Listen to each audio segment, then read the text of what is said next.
चलिए एक बार फिर से आपको लिए चलते हैं मथुरा और सुनाते हैं यूपी सीएम योगी आदित्यनाथ क्या कुछ कह रहे हैं। मेरे भाइयों बहनों को हृदय से बधाई देता हूं, अपनी शुभकामनाएं देता हूं और आप सबका अभिनंदन भी करता हूं। भाइयों बहनों, ब्रजभूमि की अपनी महत्ता है। पूरे देश में, पूरी दुनिया में इस भूमि ने 5000 वर्षों से धर्म, सत्य, न्याय के साथ साथ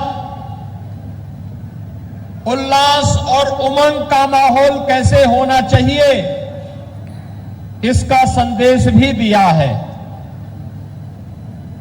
ये वही भूमि है जिस भूमि पर जन्म लेकर के भगवान श्री कृष्ण ने अपने जन्म के माध्यम से इसे धन्य किया था और जिस भूमि के कारण अपनी लीलाओं के माध्यम से आज से 5000 वर्ष पहले भगवान श्री कृष्ण ने उस समय के समाज के साथ साथ आने वाली पीढ़ी को भी एक नई दिशा देने का कार्य किया था। ब्रजभूमि के कण कण में, रज रज में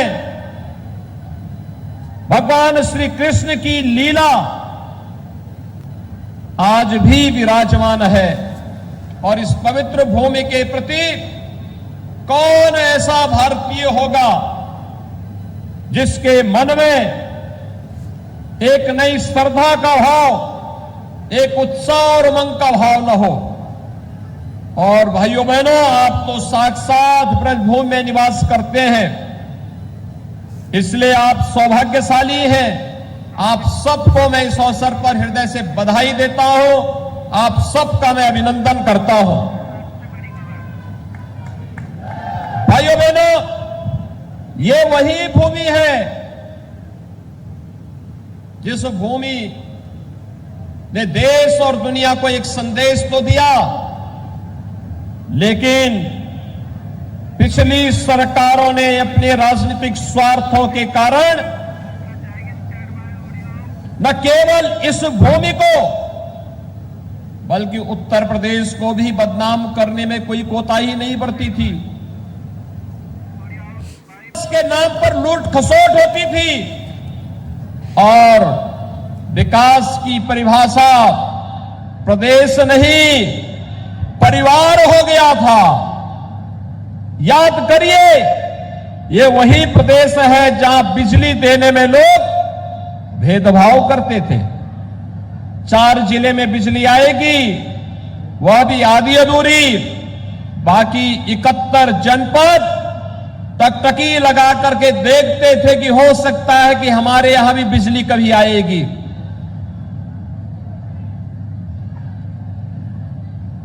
कुछ वीआईपी जनपद बना दिए गए थे और उस वीआईपी जनपद के माध्यम से विकास की सभी योजनाओं को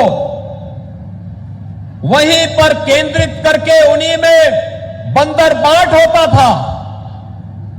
लेकिन भाइयों बहनों, 2017 में आप सबने आशीर्वाद दिया और विकास की योजनाएं किस तेजी के साथ आगे बढ़ती हुई गई, आज किसी से छुपा हुआ नहीं है। आज यहां पर जिन 200 करोड़ रुपए की परियोजनाओं का लोकार्पण और शिलान्यास हो रहा है,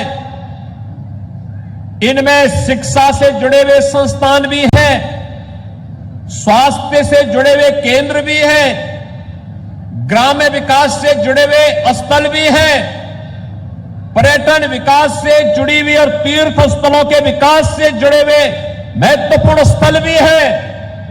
हमें भूलना नहीं चाहिए, पिछली सरकारों के समय में जिस पैसे को खर्च करके कब्रिस्तान की बाउंड्री के नाम पर जिसका अपव्यय किया जाता था, इस सरकार में उसी पैसे को तीर्थों के विकास में खर्च किया जा रहा है और ब्रज क्षेत्र का सम्मान बढ़ाया जा रहा है। याद करिए, पिछली बार पिछली सरकार में 2017 के पहले सबसे पहला दंगा कहीं हुआ था प्रदेश में, कोसी कला में ही हुआ था। और कोसी कला में दंगा किस बात को लेकर के हुआ था? एक नौजवान जाता है, एक मस्जिद के बाहर टोटी लगी है पानी की, पानी पीता है, इसी में उसकी पिटाई शुरू हो जाती है। तुमने पानी क्यों पी लिया? और उसके बाद व्यापारियों के प्रतिष्ठानों को जलाया जाता है। वहां पर जो तांडव उसके बाद हुआ, झूठे मुकदमे दर्ज कर दिए जाते हैं, अनेक प्रकार से प्रताड़ित किया गया था। इसी मथुरा जनपद के अंदर हुआ था।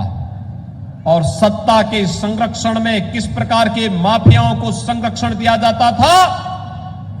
जवाहर बाग की घटना तो जीवंत उदाहरण है, जिसमें एक एडिशनल एसपी द्विवेदी की निर्मम हत्या कर दी गई थी। भाइयों बहनों, इसी मथुरा में होता था।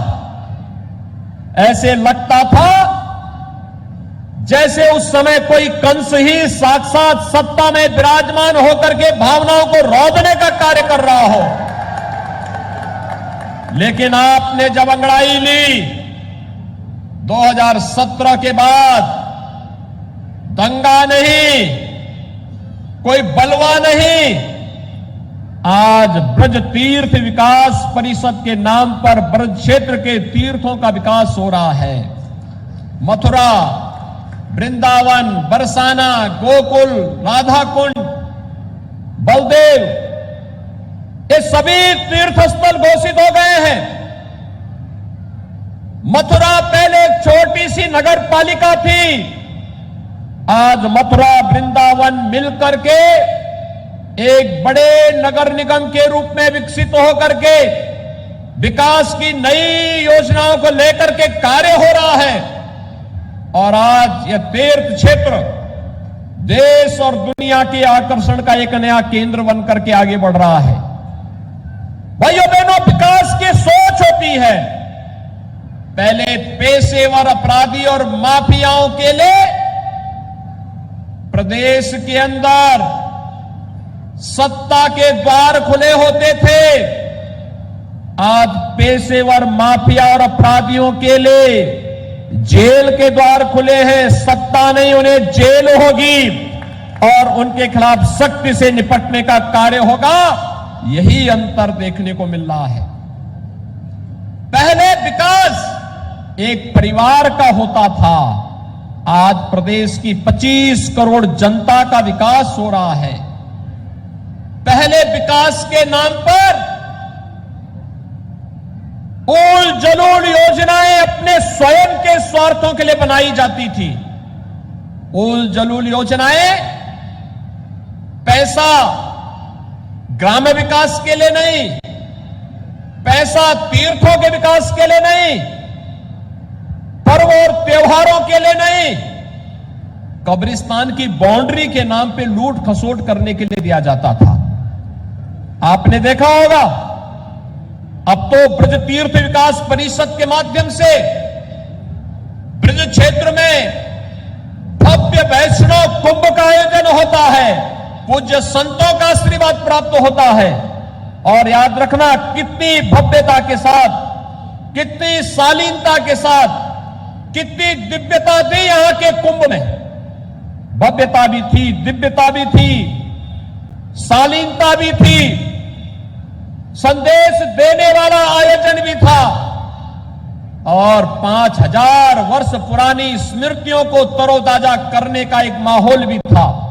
मुझे आने का सौभाग्य प्राप्त हुआ था और मैं इसे बाकी बिहारी की कृपा मानता हूं कि द्वितीय लहर के बाद, यानी उसके बाद ही बाई होगी, लेकिन जब तक यहां पे वैष्णव कुंभ था तब तक महामारी कहीं उसके आसपास तक पटक नहीं पाई थी। यही तो ईश्वर की कृपा होती है। यही साक्षात कृपा ब्रजभूमि पर थी। और भाइयों बहनों, विकास की इन योजनाओं को जिस मजबूती के साथ आगे बढ़ाने का कार्य हुआ, आज उसी का परिणाम है। मुझे बताते हुए प्रसन्नता है, कोरोना महामारी प्रधानमंत्री मोदी जी के मार्गदर्शन में, उनके नेतृत्व में पूरा देश इस महामारी से लड़ रहा है। भारत ने दुनिया के सामने सबसे अच्छा उदाहरण प्रस्तुत किया, लेकिन साथ साथ उत्तर प्रदेश के कोरोना प्रबंधन के लिए मैं उत्तर प्रदेश के अंदर प्रदेश सरकार के द्वारा आस्था को सम्मान दिया गया, आस्था को दिए गए सम्मान का भी इसका श्रेय मैं देता हूं। ईश्वर की साक्षात कृपा होती है, तब हम लोगों को सफलता पर दर सफलता प्राप्त होती गई। और यही सफलता का रहस्य भी हमारे सामने है कि कोरोना प्रबंधन सबसे बड़ी आबादी के राज्य में जितने बेहतर तरीके से हुआ है, ये किसी से छुपा हुआ नहीं है। आज कोरोना प्रबंधन, फ्री में टेस्ट, फ्री में उपचार, फ्री में अन्न योजना का लाभ। आपने देखा होगा 2020 में भी 8 महीनों तक फ्री में खाद्यान्न देने का कार्य हर गरीब को दिया गया। और भाइयों बहनों, प्रधानमंत्री अन्न योजना प्रधानमंत्री मोदी जी ने मार्च तक बढ़ा दिया, होली तक बढ़ा दिया। कहा जब रंगोत्सव का कार्यक्रम बरसाना में होगा और कोरोना तब तक अगर समाप्त होता है, तब तक हम अन्न देंगे। अगर उस तब तक भी समाप्त नहीं होगा, उसके बाद भी फ्री में अन्न योजना का लाभ गरीबों को देने का कार्य सरकार करेगी। राज्य सरकार ने भी अन्न योजना को मई तक, अब होली तक बढ़ाने का कार्य किया है। होली तक अन्न योजना अंत्योदय परिवार वालों को 35 किलो खाद्यान्न, 1 किलो दाल, 1 किलो खाद्य तेल, 1 किलो चीनी और 1 किलो नमक के साथ उपलब्ध करवाने का कार्य किया जाएगा। इसी दिसंबर महीने में 12 दिसंबर से इस योजना को हम लागू कर रहे हैं। यानी आज 8 दिसंबर, 4 दिन में, चौथे दिन में इस योजना का लाभ हमारे जनता जनार्दन को 15 करोड़ लोगों को उत्तर प्रदेश के अंदर मिलना प्रारंभ हो जाएगा। पात्र गृहस्थी परिवारों को हर यूनिट पे 5 किलो खाद्यान्न, 1 किलो दाल, 1 किलो खाद्य तेल, 1 किलो नमक देने का कार्य होगा। 12 दिसंबर से देने का कार्य प्रारंभ करेंगे। और वैक्सीन, मोदी जी ने फ्री में वैक्सीन दी। फ्री में वैक्सीन, सबको वैक्सीन। कितने लोगों ने वैक्सीन लगाया है? थोड़ा हाथ खड़ा करके बताओ। मैं आपका अभिनंदन करता हूं, आपने वैक्सीन लिया है। ये वैक्सीन फ्री में है, सबके लिए है। और आप सबसे अनुरोध करूंगा, जिन्होंने 1 डोज ली वो दूसरा डोज भी ले ले। जिन्होंने दोनों ले लिया है वह देखें उनके आसपास कौन लोग हैं जिन्होंने वैक्सीन नहीं लिया है। उन लोगों को वैक्सीन दिलवा दें, क्योंकि दुनिया के अंदर फिर से कोरोना एक नए रूप में देखने को मिल रहा है। सबको वैक्सीन, फ्री में वैक्सीन।